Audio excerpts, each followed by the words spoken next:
He had been starving since childhood. He was betrayed and robbed by his own relatives. When he entered the academy, he got the worst score on the entrance exam. Kang San was a tank with less than 1% strength. But one day, a goddess appeared. He received a system that increased his divinity with every mission, and thus, he became an unshakable demon. The story begins with a girl in danger as it approaches her. Fallen on the ground, she now faces the creature that's coming to attack. Meanwhile, urgent news about the phenomenon starts spreading everywhere. The newspapers announce the sudden appearance of monsters all over the world. Inside a bus, two small children watched all the chaos from outside. Through the reflection, he sees the bodies of victims lying on the ground. Shifting to the past, he ate alone in a dirty and completely abandoned bathroom. With great anger, he clenches his fist hard and ends up breaking the mirror. Then he looks at the food that just fell on the ground and shattered. Without even thinking, he gathers the food from the floor and keeps eating quickly. Waking up at dawn, he studied and worked without any time to rest. Even tired, he kept dedicating himself to his studies throughout the entire night alone. But on exam day, he ends up feeling sick and can't finish. When he went to retake the exam, the bus he took got into an accident. Trying to leave home, his chair wheel simply breaks suddenly. Looking at the door, he notices a fallen bicycle was blocking his way. Considered a failure, he throws himself on the ground as a sign of complete defeat. Unable to get a job, he now places all his hope in a single miracle. Stepping forward, he takes the first step on his journey to finally awaken. Some awaken an innate talent, while others need to try much harder for it. Focused on this goal, he trained every day without ever stopping to rest. After so much effort, he receives his report with the terrible result, rank F. Handing over the paper, the man says he awakened without any special ability whatsoever. Holding the paper, he's left with no reaction seeing the result he just received. Moving to the present, he now faces a creature that charges full force at him. Defending the blow, his protective equipment ends up being broken during the process. On maximum alert, he faces the monster preparing for a new deadly strike. Being attacked again, he tries to defend himself from the creature's direct blow. Holding the monster's paw, he tries to prevent the next attack from hitting him. Even trying hard, he's pushed back by the creature's brute force. Gathering all his strength, he tries to resist the blow with everything he's got. Seeing the monster's mouth, he realizes the danger he's in right there. In a quick movement, he lands a solid hit right on the creature's face. With the impact of the blow, the creature is thrown far away and falls to the ground. Fallen on the ground, he screams, asking them to use the magic faster, please. Annoyed, the mage asks him to hold on and says he's already doing it. Hearing the response, he just turns his face to the side with great anger. The team consisted of a mage and two tankers who faced the monsters. During the battle, one of the tankers ends up having his arm completely broken. While they buy time, the mage was having trouble casting his spell. Without the mage's power, they had to face two monsters at the same time. Watching the creature on the ground, he prepares for the worst that can happen. Managing to finish the spell, he screams, warning everyone to move away immediately. With a smile on his face, he says he's going to finish them all now. Finally relieved, they look at the monsters still glaring at them with hatred. Smiling, he prepares and aims his powerful fire strike toward the monsters. Then, with a shout, he fires his magic in the direction of the creatures ahead. To everyone's surprise, the blow ends up hitting the ground and not the monsters. Not understanding anything, the two creatures look at the spot that was hit. Desperate, he screams, not believing what he just saw happen right in front. Yelling at the mage, he asks why he aimed the magic at the ground. At that instant, the other tanker's sword falls and slides across the floor of that place. Fallen, he's attacked by one of the creatures that pins him against the ground. Looking up, he begs for help while being held by the creature there. Seeing his friend in danger, he yells for the creature to wait a moment. Running in his direction, he shouts, saying he's already coming to help. Suddenly, he turns his face and notices a strange movement behind him. He asks the mage why he's opening a portal without warning anyone. Realizing the situation, he says that this way, they're all going to end up dying. Apologizing, the mage says it's better that at least one of them survives. Annoyed, he hears the mage say he doesn't want him to die too. Grinding his teeth, he remembers the nickname everyone used to call him. Then the mage enters the portal, cowardly abandoning all his companions behind. Completely alone, he's surrounded by the portal's energy that's closing now. Meanwhile, the creature ferociously attacks the other tanker who is lying on the ground. Watching the whole scene, he's paralyzed, unable to move even a bit. The creature then advances again, landing a final blow on the man fallen there. Realizing the situation, he understands there's nothing that can be done now. Looking at the body, He remembers the risk of trying to save a shield. Without any chance, his companion ends up being defeated by the powerful creature present there. Desperate, he extends his hand, trying to reach the portal that was still open. With his hand, he tries to prevent the portal from closing right in front of him. Suddenly, he hears a voice saying he was chosen by the god. Not understanding anything, he looks around trying to figure out what's happening. Looking up, he sees a girl sitting on top of a large wall. Looking at him, the woman gives a very strange and mysterious smile on her face. Confused, he asks what that is and where the portal had gone. From afar, he shouts, asking her where the portal was just now. Taking a bit of breath, she prepares to speak with the guy there. She then shouts that he must endure a test to erase his karma. Not understanding anything, he puts his hands on his head totally without reaction now. He then questions what she meant by that about past life. Jumping from the wall, the woman advances toward him with a quick movement. Startled,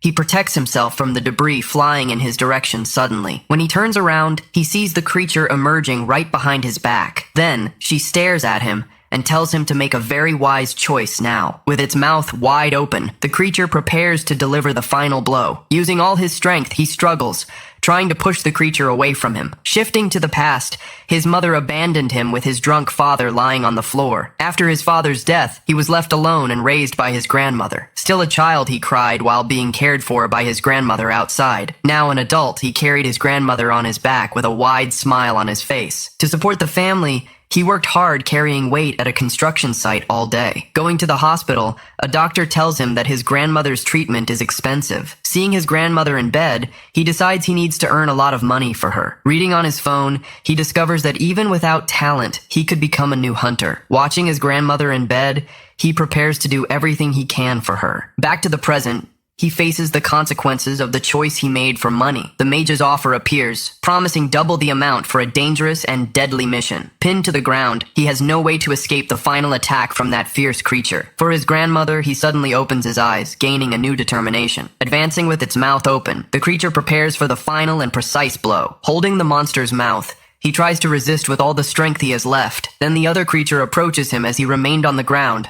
completely paralyzed. Breathless, he looks at the scene terrified and without any apparent reaction yet. In a quick vision, he sees himself holding a weapon with his hands dirty with blood. Being hit by a blow, he's thrown away spitting a red liquid. Pointing at him, she says he was a demon in his past life and reincarnated. While pointing to his wound, he screams desperately, asking her to wait a bit. With her finger, she lightly touches the tip of the weapon he was holding before. Touching him, she says his current life is difficult because of the past. With its mouth open, the creature roars as it's enveloped by a different energy. Seeing the energy, he realizes that something strange is happening with his body. Surprised, he notices that the wound in his belly is healing on its own. He then asks what she said he was in his past life before. With a serious look, she reveals that he was a blood demon before this. With a smile on her face, she confirms that he was a blood demon. He asks what that is, saying she can only be talking nonsense. Walking in front of him, she says he'll never be happy without resolving his karma. Accepting the tests, he'll finally be able to live the life he always wanted to have. Appearing behind him, she shouts that the first test is about to begin. The mission is to accompany the F-rank hunter and escape from that world. Complaining a lot, he says he can't do this because he barely managed to save himself. Showing her hand, she says that's the reward for completing the mission. Meanwhile, the hunter is hit by a direct and precise blow from the creature. Seeing the scene, he runs toward the monsters to try to save the man. Noticing his arrival, the two creatures prepare for the combat to come. Running together, the monsters advance to attack with their clubs in their hands. Grabbing an item, he activates it quickly to prepare for the big battle. With magic, he prepares to make his sword much stronger now. Charging forward, he advances to attack both creatures at the same time alone. Blocking the attack, he uses his sword to defend himself from the monster's blow. Bracing himself on the ground, he manages to land a direct hit on the creature's foot. Dodging the club, he barely escapes the attack that hits the ground with force. Continuing in motion, he dodges away from the second monster's reach. Taking a direct hit, he manages to defend himself with his arm at the last instant. With a jump, he lands a powerful blow that throws the creature far away. With its body wounded, the creature screams at the large wound on its chest. Taking the chance, he climbs onto the monster's back and lands another blow. Screaming in pain, the creature reacts to the blow it just received from behind. With a shout, he tells the creature to die as he continues landing blows. Then he lands another blow, driving the weapon into the creature's chest. In a final blow, he cuts the creature with all his remaining strength. With a last breath, the creature lifts its head and lets out a final scream. After the attack, He lands on the ground as the monster's body falls. Looking at his hand, he says the first monster has finally been defeated. Being hit head-on, he's thrown away by the creature's blow. With his face wounded, he realizes the situation just got even more complicated. Looking at the body, he sees his sword got stuck in the first monster. With a serious look, he remembers he needs to risk his life to survive. Picking up a weapon from the ground, he prepares for the final battle to come. Leaping toward the monster, he shouts that he's going to end this once and for all. Defending the blow, he uses his shield and weapon to block the attack. Gripping the weapon tightly, he holds firm even with his injured hand. With its mouth open, the creature lets out a loud and very threatening roar. Being grabbed, he lands a direct hit on the monster's chest with his weapon. Using a lot of force, he keeps pushing the weapon into the giant creature. Continuing the attack, he manages to pierce the monster's thick skin with difficulty. After much effort, he finally manages to defeat the second and last creature. Very tired, he breathes deeply, trying to recover all his breath now. Without more strength, he falls to his knees on the ground and releases his weapon. Running through the scenery, he passes by the body of the creature he had defeated before. Picking up his sword again, he prepares for the next big action. Throwing an item in the air, he prepares to use a new ability. With a swift impulse, he charges forward with everything toward the last monster. Coming from behind, he lands a blow right on the creature's head. With the last monster defeated, he can finally breathe a bit more relieved. Looking around, he realizes the whole place is completely empty now. Falling to the ground, he receives the message that the test has been completed. Receiving the message, a voice calls out to him insistently, urging him to wake up immediately. Opening his eyes very slowly, he still appears to be a bit drowsy and confused. With her fist raised, she tells him to wake up now or he'll regret it big time. Sitting up suddenly, he shouts that he's already awake and finally on his feet. Handing him a paper, she says that this is the reward that was promised before. Complaining, he asks why it's on paper, leaving her pretty irritated with that. With a snap of her fingers, the paper turns into a digital screen right in front of his face. With a smile, she comments that the world has become a much better place. She warns him that he didn't pass, but he'll receive the reward anyway. Waving her hand, she says goodbye and begins to disappear from that place. Looking at the screen, he's impressed with what he just received finally. Touching the screen, he sees that the reward is a new ability to use. The ability increases his defense and regeneration for each enemy that's nearby. Having his stamina restored, his defense will still be doubled in moments of danger. Meanwhile, most hunters only have single-star abilities. Only rank D hunters or higher can use 2-star abilities or more. Celebrating a lot, he shouts that the reward was totally worth the risk. Raising his arm, he suddenly seems to have remembered something important. Remembering what she said, he realizes that he still hasn't passed the tests. Seeing the hunter on the ground, he finally remembers the mission to rescue him quickly. Running to him, he apologizes for losing focus and calls out to him. Seeing the serious injury, he realizes that the man is losing a lot of blood there. At that moment, he has an idea and understands why she gave him that. Looking at the man, he says that Kim Chun-shik is actually a lucky guy. Placing his hands on his chest, and energy begins to heal the wounds rapidly. With the power of healing, the man's injuries begin to close completely. Observing the process, he continues focused on the healing with a look of total concentration. Changing scenes, the sign indicates the hunter management department at the location. Arriving at the door, the mage complains about them calling him there in an irritating way. Not understanding, he wonders why he was called and just wants to leave. In the management room,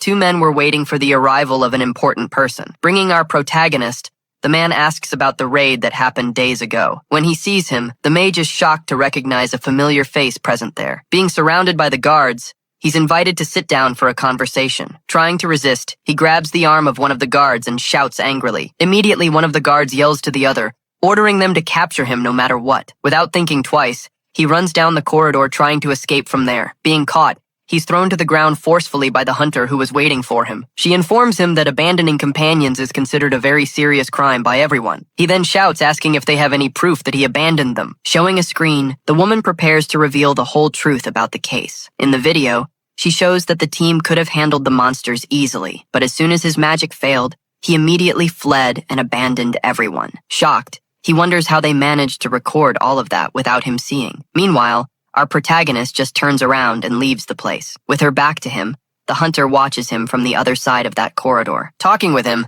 the guard says that the video will help in the mage's trial. She explains that without evidence, many guilty ones end up getting away with their crimes. He then reveals that he always records everything in case something unexpected happens to him. In dungeons, it's common for hunters to betray each other to keep all the reward. Without feeling guilt, The mage fled out of fear and abandoned all his companions. To nobody's surprise, the world doesn't care about their lives. Impressed, she asks why he works as such a low-rank tanker. Suggesting that he enlist, she says he would have a much better life. Hearing the answer, she comments that he seems to attract many unlucky situations. With a smile, he responds, that's why he wants to become a stronger hunter. Leaving the building, he stretches and thinks about the mage who was arrested. Walking in his direction, the man he saved suddenly appears in the way. Shouting his name, the man recognizes him from afar and runs in his direction. Kneeling on the ground, he thanks him, saying that the young man is his great benefactor. Going back a few days, he was suddenly waking up in a hospital room. With his face full of bandages, he shouts in fright as he remembers. Sitting on the bed, he realizes with relief that he was still alive by luck. In his mind, the image of the fierce creature appears roaring very loud at him. He then remembers being down while the creature was finally defeated. After the battle, he sees the young man staring at him with a very serious look. Still in the hospital, he wonders how the young man managed to save him from death. With a lost look, he tries to understand the reason the young man saved him. Then he looks to the side when he hears someone calling his name. Running in her direction, he shouts his grandmother's name with joy. Irritated, she scolds him for doing something so dangerous and risky. Kneeling in front of her, he says he's fine, but she continues scolding. Touching his face, she asks if he was trying to die in her place. Remembering the past, he sees himself still a child holding someone's hand. In a quick flashback, he hugs his grandmother, saying he wants to live a long time with her, asking him not to die. The grandmother touches his face very lovingly. Crying a lot, he hugs his grandmother tightly and thanks her for everything again. On his knees in front of her, he thanks his companion for having saved his grandmother. Returning to the present, the man kneels in front of him and thanks him very much for everything. He then says he did that because companions should always help each other. Crying with emotion, the man is impressed with the kind personality of the brave young man. Helping him stand up, he says it wasn't for a noble reason. Then he asks the man to please stop looking at him that way. Unable to tell the truth, he thinks he can't talk about the mission. Saying goodbye to the man, he turns around and starts to leave that place. With a smile, he says it's all right, and it was no big deal. Suddenly, a new message appears warning about a second and new test there. Totally shocked, he wonders how a new test appeared out of nowhere like that. To complete the mission, he must donate money to the man's grandmother. Seeing the reward, he's shocked with the details of the new and difficult mission. In despair, the man wonders on the ground why he needs to do that. Reading the mission, he sees that he needs to donate money to receive his reward. Looking at his phone, he stares at the balance of all the money he's saved in his life. Since childhood, he worked hard at various jobs to save every penny he could. Sitting alone, he reflects on the entire fortune he managed to accumulate through his effort. Even though he's determined, he still seems to hesitate a bit before making his decision. Remembering the woman, he thinks about the promise to live as he desires by erasing his karma. Ignoring the mission would result in losing the rewards and an even stronger karma. Desperate with the situation, he understands he has no choice anymore from now on. Thinking about the test, he realizes the listed rewards must be everything he'll gain. Failing now also means he'll lose the chance at a future challenge. Strong hunters guarantee enormous wealth with their great fighting power in the world. Developing his abilities, he believes he can recover the money easily after the mission. Looking at the billboard, he finally seems to have made a decision about the test. Holding his phone, he decides he'll definitely get that reward from Asman. Sitting alone, he makes a call to the administration office of that place. With the test completed, a message appears saying he passed the challenge. Somewhere else,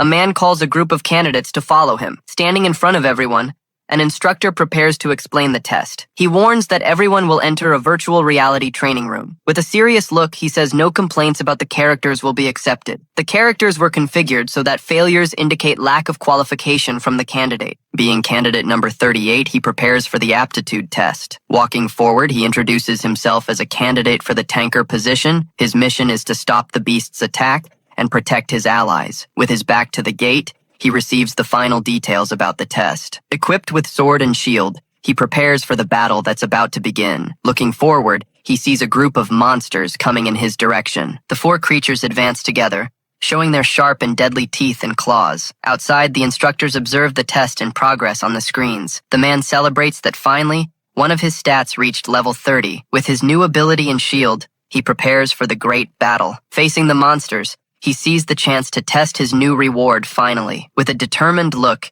he watches the creature advancing with its mouth wide open. Using his shield, he defends the creature's direct blow with great force. Pushed back, he needs to withstand the great impact of the creature's strike. Watching the other monster, he prepares for the next attack that's coming. Dodging the blow, he makes one creature end up hitting the other there. At that moment, he seizes the chance, seeing that the two creatures fell to the ground. Kneeling on the ground, he prepares to defend himself from a new attack. He realizes his character has much faster abilities and reactions now. With a smile, he shows himself much more confident for the great battle. Outside, the instructors observe everything with a very serious look. Impressed, she says he's the most excellent candidate who's ever appeared there. Continuing the battle, he defends himself from another blow of the fierce creature. The instructor watches attentively, while the virtual battle continues without any pause. Limping, the creature gets up to continue the battle, even though it's badly wounded. Suddenly, the monsters look at the allies who are in the back. Surrounded, he needs to fight with one monster in front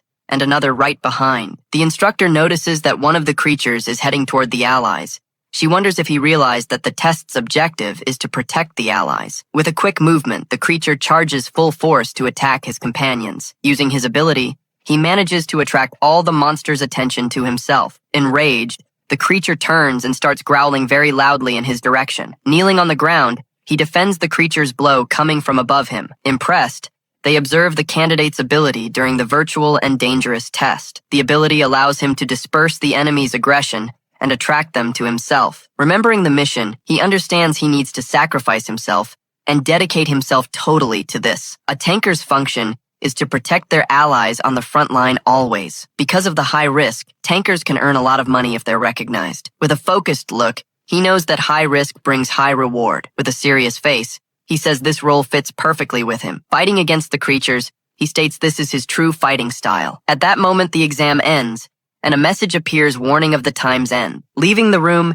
he now needs to focus on increasing his current rank. To be able to grow, he needs to get rid of his meat shield title. Looking back, he sees other people staring at him with a strange expression. In front of him, the test result appears as a perfect S+ to his surprise. Leaving the building, the hunters go their separate ways after the aptitude test. Many candidates walk through the hall, each one with their own test result. Analyzing the papers, the man says the results are absolutely pathetic and terrible. Complaining, he says the candidates don't know their own strength limits. He wonders why they even signed up if the battlefield is no joke. Remembering the past, he screams the name of his friend who died in battle. Suddenly, he sees an impressive S-rank result among the papers on the desk. Reading the report, he sees that the candidate demonstrated the ideal qualities of a tanker. The guy managed to protect his allies and draw the attention of all the monsters. Being called, he stands up and gets ready to go to the testing field. At the location, participants will be divided into teams of 5 for the practical test. The test requires them to clear an area of monsters to pass to the next phase. Since the participants came from different places, they don't know each other before the test. The ability to form attack teams is an essential part of the hunter test. The leader of the first team is announced, a blonde man with a serious look. For the second team, the announced leader is a guy with a nervous appearance. To decide the order, they play a round of rock, paper, scissors. Being the winner, the leader of the first team can choose his members first. Observing the candidates, he gets ready to make his first team choice. His first choice is a tanker to guarantee a solid front line. Standing beside the leader, the chosen tanker joins the first team. Desperate, the second leader needs to choose one of the remaining tankers for his team. With only 2 options, he needs to decide which tanker will join him. Our protagonist presents himself as the second and last tanker option for him. Analyzing the guy, he wonders if he's really a true tanker. Without many options, he decides to choose the guy as his team's tanker. With the teams formed, the instructor gets ready to give the final instructions. He warns that in the practical test, no one will be there to protect the candidates. Giving a final warning, he tells them to meet in 30 minutes. The first team celebrates,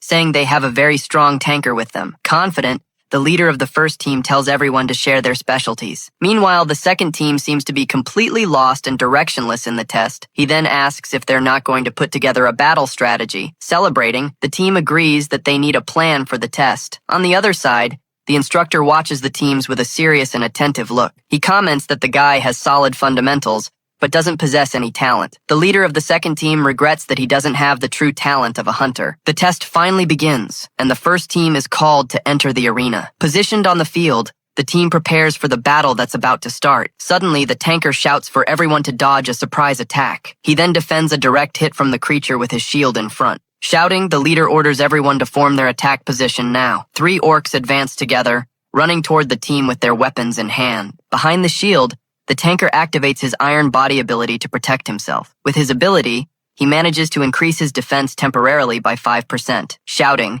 The leader orders everyone to attack, while the healers take care of the team's tanker. One of the huntresses fires an arrow, hitting one of the orcs square in the chest. Taking the chance, one of the hunters advances to land a direct hit on the creature. Being struck, the orc retaliates with a powerful blow from his giant club at the team. With a serious look, the hunter prepares for a new attack against the creature. He then blocks the orc's strike, defending with his weapon in front of his body. The orc screams in pain from the blow, while the other approaches from behind. With his club, the creature prepares to land a blow from above him. The tanker notices the danger and stays on maximum alert to protect his companion. He then uses his ability, creating a large protective barrier in front of him. The creature attacks, but is prevented from advancing to the next attack movement. The tanker manages to block the blow, holding the creature's axe with his weapon. Celebrating, he prepares to continue the battle against the orc in front. Another orc raises his club, preparing a powerful blow above his head. With his ability, the tanker defends the blow and protects his ally from the attack. Thinking about the battle,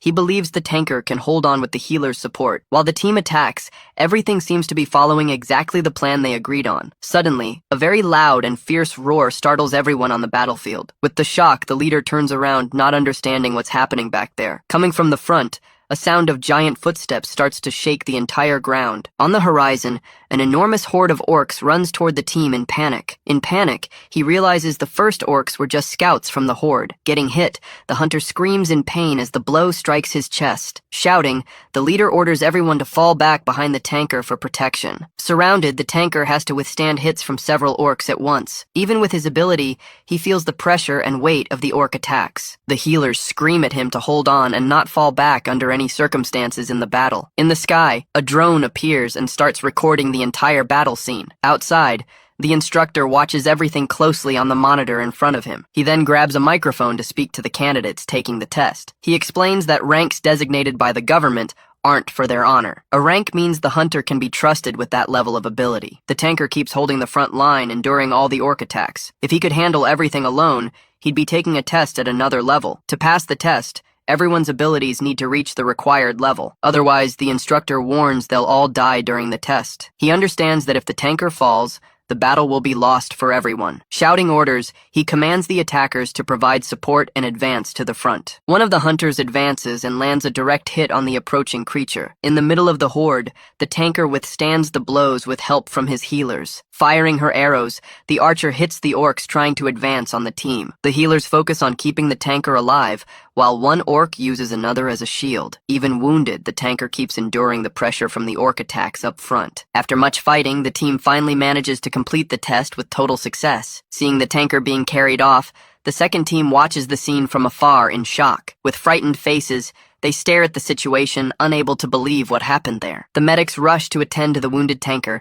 asking everyone to get out of the way. Tired and wounded, the team members receive congratulations for their hard work. On a stretcher, the tanker is taken to the waiting room to recover. Then the second team is called to proceed to the gate for the next test. Swallowing hard, the leader wonders if they'll manage to be okay in the test. Entering the gate, the team is transported to a dense, dark forest. One of the members says he needs to do better because their tanker is weak. With the team tense, each one feels the pressure of needing to try harder. Suddenly, the sound of giant footsteps draws the entire team's attention. With a frightened face, the hunter realizes something is approaching them. He shouts for everyone to take their positions, warning that something is getting close. From the trees, a small green creature charges forward, running with a weapon in hand. The leader shouts that it's a goblin as he prepares for the battle to come. On the ground, a rope trap catches the foot of one of the hunters. Irritated, he shouts that his leg is caught and he can't move properly. The instructor explains that the test doesn't provide prior information about the battle location. A giant monster appears in front of the team, causing panic and great fear. Desperate, the leader shouts for the creature not to come near them at all. Jumping toward them,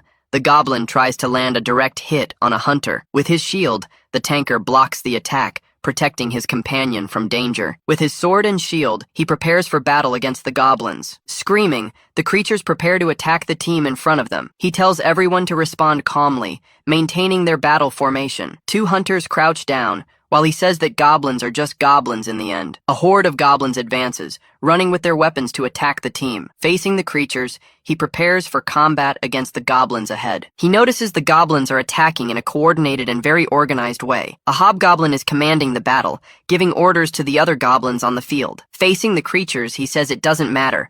as if he had good abilities. With his new ability activated, he gains a huge boost in his powers. His defense and health regeneration increase by 12% in battle. Advancing against the goblins, he runs to attack the creatures up ahead. Surprised, the instructor watches the scene unfold on the monitor in front of him. Shouting, the leader tells the team they also need to attack the monsters. One of the hunters advances and lands a direct hit on the approaching goblin. Firing arrows, the archer helps the team deal with the goblin horde. With the death of one of them, his defense and regeneration decrease by 1%. As he advances, his regeneration keeps decreasing with each new enemy defeated. He then realizes the ability he received is much more interesting than it seemed. Suddenly, a strange noise coming from the leaves draws his attention to a danger. Shouting to move, he pushes his companion away from a surprise attack. He then defends a powerful blow with his shield, being pushed back with force. Unable to believe what he sees, he stares at the new threat with a shocked face. A giant orc emerges in front of everyone, being a threat of much higher rank. Shocked,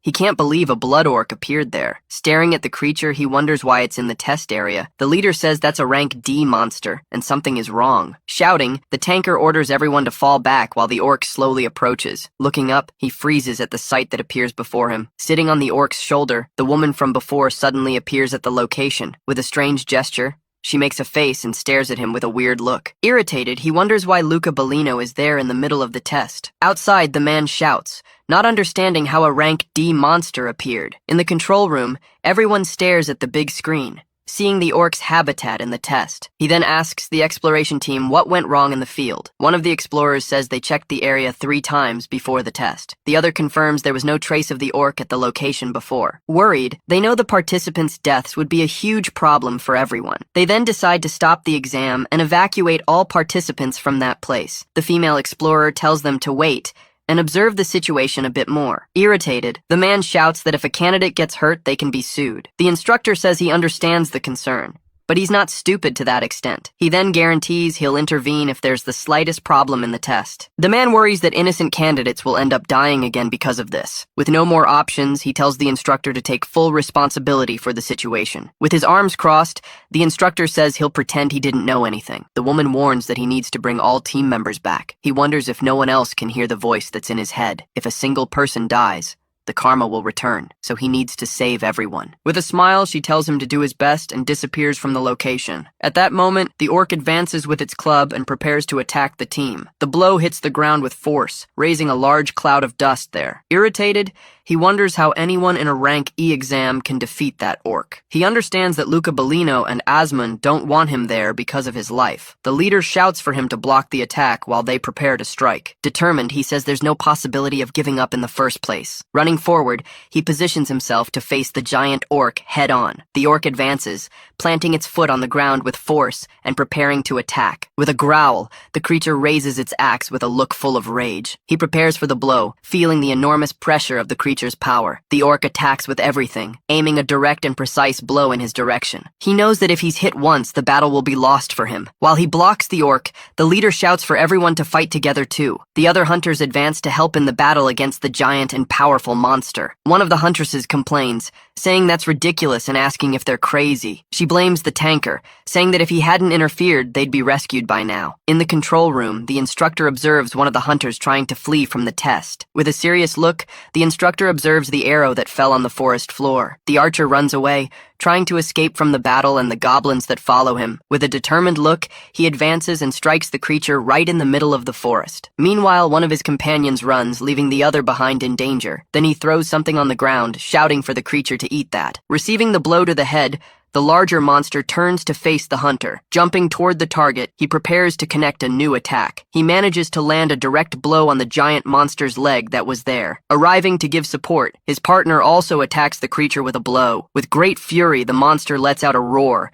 showing it's not over yet. Even with his injured back, he seems to completely ignore all the pain. Realizing the situation, the hunter just says, "Damn, that couldn't be happening." Attacking with everything, the monster surprises him, and he wonders how that was possible. After that, A massive blow is dealt against him with tremendous force. Seeing the scene, his friend falls into despair and screams Kang San's name. Fallen on the ground, Kang San hears his name being shouted by one of his companions. Struggling to his feet, he uses his shield to land a strike with tremendous force. When the monster attacks, his partner manages to block the blow with his own weapon. In that instant, the hunter seems unable to withstand the force of the monster's impact. Changing scenes, a man points at the screen and yells for the other to look. His boss then asks what they should do in such a complicated situation. Back in the forest, the monster grabs his weapon with incredible strength. A system message appears, recovering part of his stamina for the battle. Even recovering a bit, he ends up coughing because of his injuries. Hearing the calls to retreat, he wonders if he should really stop now. Determined, he responds no, showing he'll keep fighting until the end. He says that stopping the orcs from passing is the key to victory. Carrying his companion, he tells her not to worry and to keep fighting. In the control room, bodies of defeated monsters appear scattered across the floor. Gathering their strength, the group prepares to attack the monster all at once. He shouts that the monster is also tired and asks them to hold on longer. With a growl, the creature attacks his shield with a very powerful blow. Being pushed back, he withstands the impact of the strike with his shield. Meanwhile, his companion sees the chance to attack the monster from behind. In another place, a hunter is hit squarely by an unexpected blow. The creature then throws the hunter with full force against the forest floor. After the battle, the hunter faces the giant monster that's finally fallen. At that, his companion celebrates, saying they finally managed to defeat the enemy. But suddenly the creature rises and lets out an even stronger roar. With great rage, he hurls his axes in the direction of the entire group. Desperate, his friend shouts, asking Kang San to be very careful with that. Kang San is then surprised by the sudden attack coming his way. He realizes The attack wasn't meant for him, but for someone else. Seeing the scene, they wonder why that person was standing exactly there. At that moment, a strike hits the ground right in front of the hunter who was alone. Remembering his mission, he knows he needs to bring everyone back safely. It was said that if someone died, the blame would be their own bad karma. Bowing down, the man sincerely apologizes for what happened during the test. He explains that the mistake was theirs, and they'll offer maximum compensation. Being supported, he says they don't need to apologize, as the fault is his. Taking responsibility, the boss also apologizes for what happened at the site. Making a bow, he bends in front of the group of hunters there. Agreeing with him, the staff member calls him by the name Kang San. Then he asks if Kang San can spare a moment, offering a drink. Drinking the tea, he eats and says that it was way too delicious. He asks if it's true that Kang San lived for 6 years in a monastery. Praising his battle, he says Kang San surpassed any tanker he's ever seen. Eating a bit, he realizes that Luca Bellino's intervention wasn't a coincidence. Then he says he'd like to recruit him for his mercenary ranger team. Staring at him intently, the man says he's very impressed with all of that. He says that in the final attack, Kang San threw himself to save his companions. Despite having a plan, his ability activated, ensuring everything worked out there. Even so, he states that's not something just anyone could have done. He promises the best treatment and asks Kang San to join the team. Surprised, he can't believe the Special Rangers unit wants to recruit him of all people. Kang San can only express his surprise at the unexpected invitation he received. He thinks he barely became a hunter, and already got an opportunity like that. Kang San asks for a moment and says no, refusing the proposal right away. He thinks about the dangers and figures only a lunatic would accept a job like that. He decides he needs to think carefully, but notices something strange and wonders. Suddenly, the contract in front of him begins to change, to his complete surprise. Seeing the new mission before him, he simply says he accepts the job. Rubbing his eyes, he stares at the device in front of him with a certain concern. The screen showed his 4th trial, which was to join the feared Rangers. Turning the page, he discovers that the test would give a reward for accepting. Then he complains that Asmund didn't even let him read the contract properly. Placing the paper on the table, he simply says he accepts the offer. With a smile, the man thanks him, surprised the answer came so quickly. But he says he accepts under the condition of acting as a simple mercenary. He thinks he'll only do the tests to avoid getting close to death. Agreeing, the man thanks him again for finally accepting the proposal. At that moment, a woman says that everything is written right there in the contract he signed. Standing up from the chair, the person says goodbye and says they're leaving now. With wide eyes, he suddenly has a totally unexpected vision of the future. Having terrible visions, he falls to the floor completely terrified by it all. At that moment, the man stands up and asks if Kang San is feeling alright. He responds that he's fine, thinking that the scenes he saw were way too disgusting. Breathing with difficulty, he wonders if this would be that special information promised. At that moment, he feels a wave of nausea, leaving the man worried as he calls his name. A week passes, and the scene changes to a terminal with several buses parked there. Getting out of the vehicle, he reflects that the special information was about his past life. Remembering what happened, he knows that everything came to mind after accepting the test. He felt so nauseous that he could barely take it, getting really sick in the bathroom. A mission then appeared, telling him to go there and retrieve his memories. He realizes that Azmoon is trying to pass on the memories of a monster to him. Walking through the snow, he follows a dungeon that isn't easily discovered by people. About to open, the dungeon would cause a truly devastating event for everyone. He understands that the memory of his past life tells him about that place. Standing at the entrance, he questions why Azmoon wants so badly to reveal his old memories. Feeling the nausea again, he decides he needs to discover the cause of this feeling. Before anything else, he knows he needs to prepare a magic barrier at the location. Touching the stone, he creates the barrier to prevent the monsters from escaping from there. Secondly, he needs to secure food supplies and prepare for battle. In the complete darkness of that place, he realizes he'll need a lantern. When he finally lights it up, a skeleton suddenly appears right in front of him. Startled, he screams and lands a blow on the creature, throwing it far away. Still recovering from the shock, he stands there trying to understand what happened. At that moment, he realizes that more skeletons are approaching in his direction from the back. He understands that there's definitely something very important in that hidden dungeon. Thinking about the previous difficulty, he finds himself surrounded by 5 creatures at once. Then, one of the skeletons rapidly advances to try to land a direct hit on him. Prepared for combat, he manages to defend against the blow using his sword. With a counterattack, he lands a powerful blow that completely destroys the monster. The skeletons attack relentlessly, but they're weak against his strikes with divinity. Thanking Azmoon, he wonders if he can handle the remaining monsters alone there. Stretching a bit, he notices that the feeling of nausea is finally improving. Picking up the item on the ground, he considers that it might be a gift from Azmoon. After everything, he finally finds a treasure chest at the back of the cave. Getting closer, he celebrates, saying that this mission was a real gift. Thanking Azmoon, he doesn't even notice the creature that suddenly emerges behind him. In the blink of an eye, he's surprised by a blow that throws him far away. Feeling the impact, he leans on his sword to try to endure the pain of the strike. Looking ahead, he sees the creature slowly approaching in his direction. He then becomes startled upon realizing that monster was a Dullahan, the knight. Without wasting time, the knight attacks with his weapon, delivering a powerful blow. Using an item, he manages to barely dodge the attack coming his way. With a sharpening scroll, he prepares to counter the enemy's strike. He tries to attack with his sword, but his blow seems to have no effect. At that moment, the knight prepares to land another blow. Now from top to bottom. The weapon comes down hard, but he manages to block the strike with his sword. With his sword shattered, he realizes the sharpening scroll didn't work on it. Looking at the armor,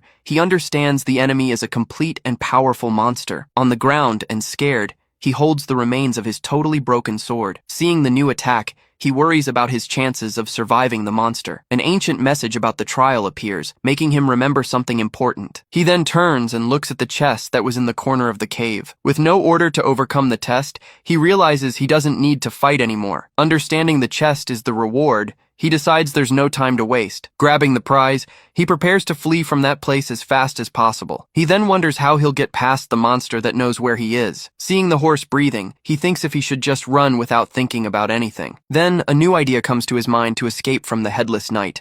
He remembers something and grabs a small item that was on his belt. Throwing the item, he discovers the horse's eyes are the weak point. With the strike, the horse neighs in pain, thrashing around uncontrollably. The knight then seems not to understand what's happening with his mount now. Jumping off the horse, he prepares to attack the hunter with his bare hands. Running to escape, he dodges the knight's attack as he chases him through the cave. Taking advantage of the distraction, he keeps running while the knight tries to control his horse. Pulling the chain, the monster tries to calm his mount to return to the chase. Reaching the exit, he sees the barrier falling as everything begins to collapse. He shouts for the barrier to activate faster before it's too late. The magic barrier that blocks monsters also prevents his passage for a while. With the barrier exploding, he's thrown far away, screaming from the strong impact. Fallen in the snow, he sees the dungeon entrance was completely destroyed behind him. He realizes he doesn't need to worry about blocking that place's entrance anymore. Opening the chest, he finds a skill spirit and a bottle of water. Drinking the liquid, he acquires a new shield that fuses with his old one. The system message explains the new shield increases his defense and recovery. Holding the flask, he wonders if he should be happy about that or not. Remembering that at first everything seemed like nonsense,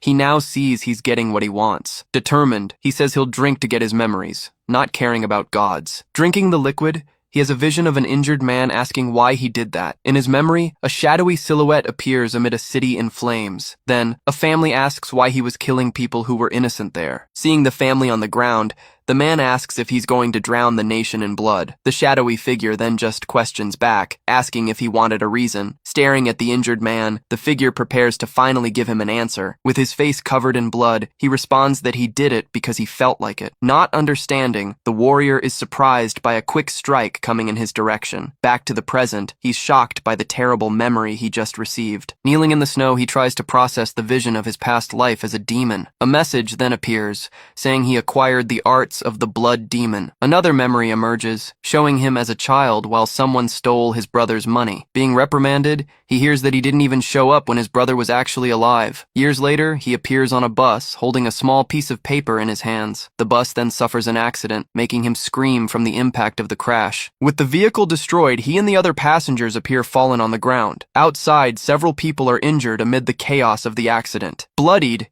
he blames himself, realizing all of that happened because of him. Remembering his parents' death, he understands he drags people into accidents. He watches the news on TV and thinks everything is his fault since he was little. Lying in bed, he answers a call, just saying hello on the other end. A man introduces himself as Jung Min-hyuk and invites him to his talent agency company. A woman enters the place and asks how he's been since the promotion. Sitting at the table, he invites him to join his celestial management agency. Surprised by the name, he asks what this celestial thing is all about. He wonders why the #1 agency in the market would choose him of all people. Remembering the past, he knows that Min-hyuk is now at a good hunter company. Taking his drink, he simply responds that it's fine, accepting his proposal. Changing scenes, a car is about to hit 2 students on the street. Fallen on the ground, one boy asks if the other got hurt from the fall. Looking at his scraped elbow, San just responds that he's fine and it's nothing. His classmate then insults him, saying they always fall because of him. With an annoyed look, he stares at the boy who just spoke to him. Coming to defend him, a friend shouts and asks what he was saying. The boy gets startled and hears that there are things that shouldn't be said. His friend demands that he apologize right now, but San stays silent. Stuttering, he apologizes to San, who just says it's all good. Excited, his friend calls him, saying the light changed so they can go. Just then, a cop stops his friends, while he just watches everything from afar. Remembering the past, he shows a slight smile with the memory that came to mind. Back at the cafeteria, he hears that he'll finally do high-level raids now. His friend says they can help him grow, but he remains silent. With a vision of his past, he wonders if he should really become a hunter. He then says he only came there to meet his friend after a long time. Questioning Min-hyuk, he says he knows he wasn't promoted for his real abilities. He responds that San got lucky on the test, or a supervisor simply felt sorry. Then he explains that a manager can stay active with a weak hunter. He says at their age it's a bit late to dream of success, and that even the weakest raids need support teams like them. At that moment,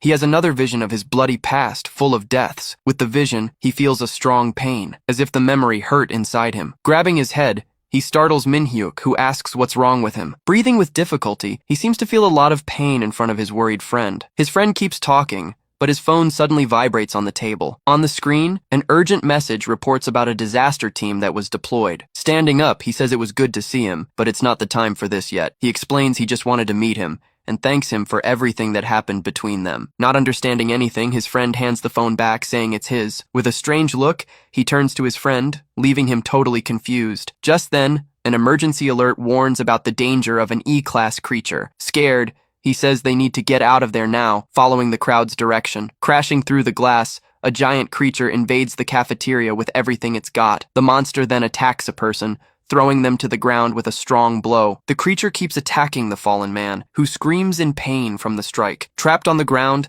the man screams desperately, begging pleas for someone to save him. Seeing the scene, a woman screams her husband's name, totally terrified by it. She begs for help while he and his friend watch the scene seriously. Yelling for him to go, his friend warns that more monsters will arrive soon. He says not to play tough guy because he'll die if he stays there. Having a vision of his past, he sees the monster preparing to attack. Seeing the man in danger, he faces the creature with a very determined look. Another memory of his past life emerges, strengthening his decision to fight there. With the blood demon technique, he prepares for the first form. Charging forward with everything, he lands a powerful blow on the creature, saving the man. After the strike, he shows a confident smile, facing the enemy on the ground. The woman runs to help her husband, while his friend watches everything shocked. He says he's not the same anymore, yelling for everyone to run from there. Turning to the people, he shouts for them to leave before more monsters arrive, saying he'll prove it. He leaves his friend totally confused with his words. Changing scenes, an officer organizes the people who manage to flee the place. On the phone, he says San won't join,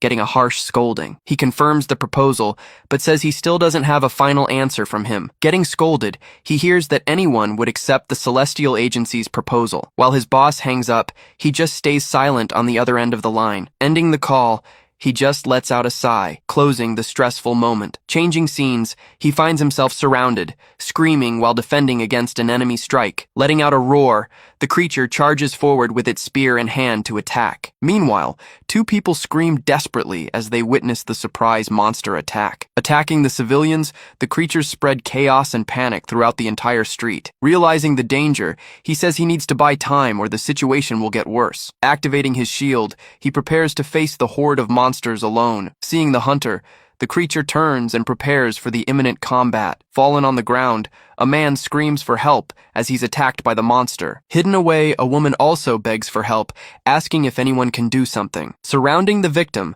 the monsters prepare to deliver the final blow without mercy. Knowing that reinforcements are coming, he decides he'll hold out until they arrive. One of the monsters then advances, striking a direct blow against his body. Defending the attack, his defense increases by 20% with the effect of the trial. With his will activated, he manages to push the monster back with force. His regeneration increases, making him grip his weapon more firmly for combat. He advances and lands a precise strike, piercing through the body of one of the creatures. With the attack, the other creatures scream and prepare to attack all at once. The monster that was struck falls to the ground, defeated by his surprise attack. With the blood demon art activated, he prepares to continue fighting. His attack power increases, making his weapon stronger for the next strikes. Covered in the creature's blood, he stands still in the middle of the battlefield. With his red eyes, he seems surprised by the power he just awakened. Then he notices the imminent attack from another creature coming in his direction now. Being surrounded, he finds himself in danger against several monsters at the same time. Suddenly, a machine gun burst hits the creatures on the street dead on. A soldier appears, shooting non-stop at the monsters that were attacking the area. Even with the gunfire, the creatures remain standing, advancing against the soldiers. Positioned, another soldier keeps shooting, trying to contain the threat advancing there. With the monsters defeated, an officer shouts for everyone to cease fire immediately. Shouting orders, the officer commands the teams to begin internal entry into the location. The squads prepare to search the buildings, following their leader's orders. With the order to rescue survivors, a soldier helps a person in the rubble. Afterward, they need to eliminate all remaining monsters still in their path. Entering the building, the team of soldiers begins to search each corridor carefully. Stepping on the debris, one of them advances cautiously into the interior of the destroyed location. Sitting and tired, he rests beside a monster that was defeated. One of the soldiers is then surprised to find someone in the middle of that mess. Shocked, he realizes it was Mr. Kang San who was there all along. Meanwhile, a soldier calls his lieutenant to see something very important there. Showing the camera footage, he explains what happened moments before their arrival. In the video, Kang San appears surrounded by several creatures ready for the final attack. Then he's seen grabbing one of the monsters from behind to deliver a strike. With great force, he lands a blow that cuts the monster in half easily. Asking if he's a ranger, the lieutenant doesn't get a clear answer. Hearing the report, the officer just stares at the screen with a very serious expression. Relieved, he says there were no casualties, and that was thanks to him. Giving orders, he commands them to arrest the suspect, saying they can't be careless. The soldier seems to hesitate, but the officer insists the order be carried out immediately. Finding Kang San, the soldier asks if he's alive and if he can stand up. With blurred vision, he asks who that person in front of him is. The soldier introduces himself as Kim Chun-shik, the archer he saved in the dungeon. Remembering the situation, he finally understands who that person was who helped him. He recalls the desperate man and wonders if the surgery went well. Seeing his wounds, the soldier says he needs to get out of there soon. He says he can't go, but Kang San insists on leaving there. Desperate, the soldier watches as Kang San walks away, staggering through the rubble. Shouting his name, he sees the hunter fall to the ground, completely without strength. He realizes that Kang San's injuries are too severe for him to continue. Knowing he'll be arrested, he worries about the hunter's fate there. Determined, he says he won't let the person who saved his life be arrested. Looking around, he runs through the rubble to help the fallen hunter. An elderly lady wonders,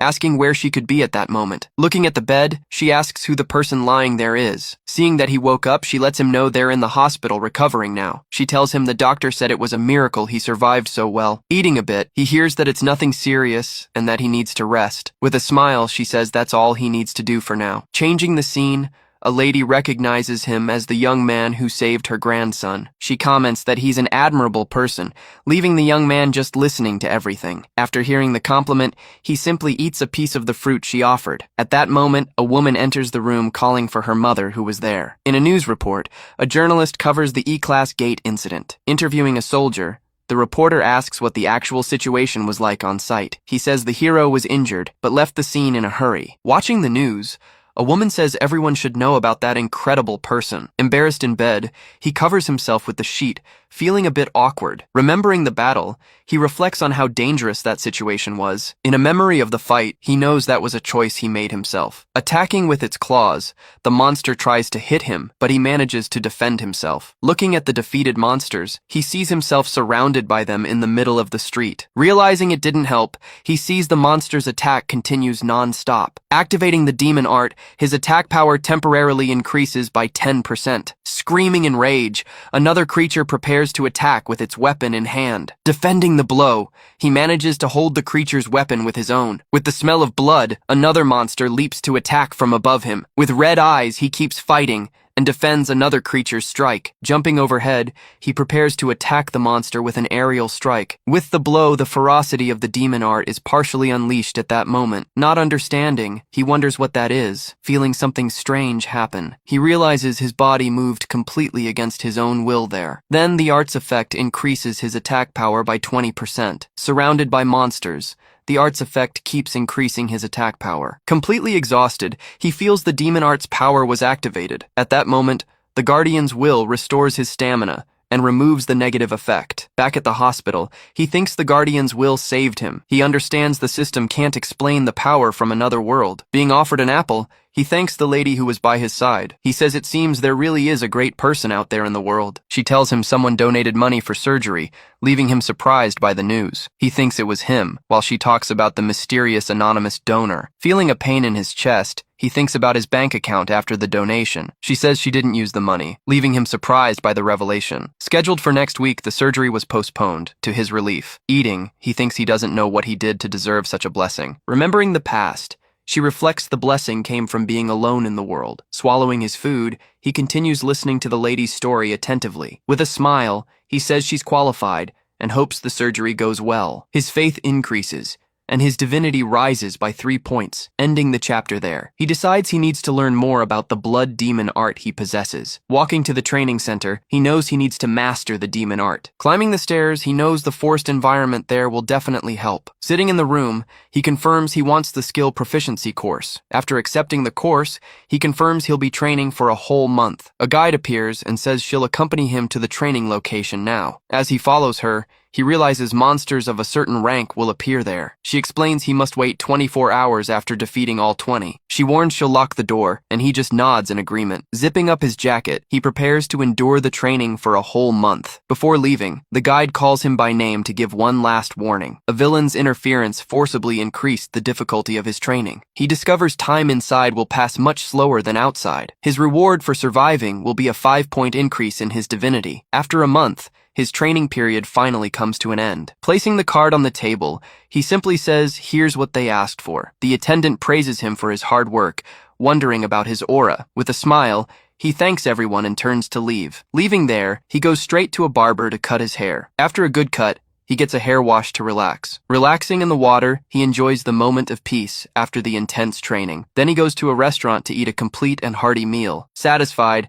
he drinks the broth straight from the plate, enjoying every last drop. Having a popsicle, he walks calmly down the street after a day of rest. Meanwhile, a mysterious figure enters and exits his apartment very quickly. Arriving home, he finds the backpack on the floor and turns on the bedroom light. Fallen on the floor, a system message warns that the trial has finally been overcome. On the street, a monster runs at high speed, spreading chaos through the city. Aiming at the target, a soldier prepares to shoot at the running creature. With its body hit, the monster lets out a roar but keeps running without stopping. Using a sign as a shield, it manages to protect itself from the incoming shots. Shooting non-stop, The soldier tries to hit the monster, but the sign protects it. The monster lets out a roar, and his companion shouts Corporal Park's name. With a makeshift shield, the monster keeps advancing against the team of soldiers. After the battle, a soldier breathes a sigh of relief with the end of the tense confrontation. Praising his partner, he says that thanks to him, everything ended very quickly. In a military truck, they prepare to return to base after the mission. On the phone, the soldier asks the person on the other end to be careful there. His friend asks if it was his younger brother, and he confirms that yes. With a smile,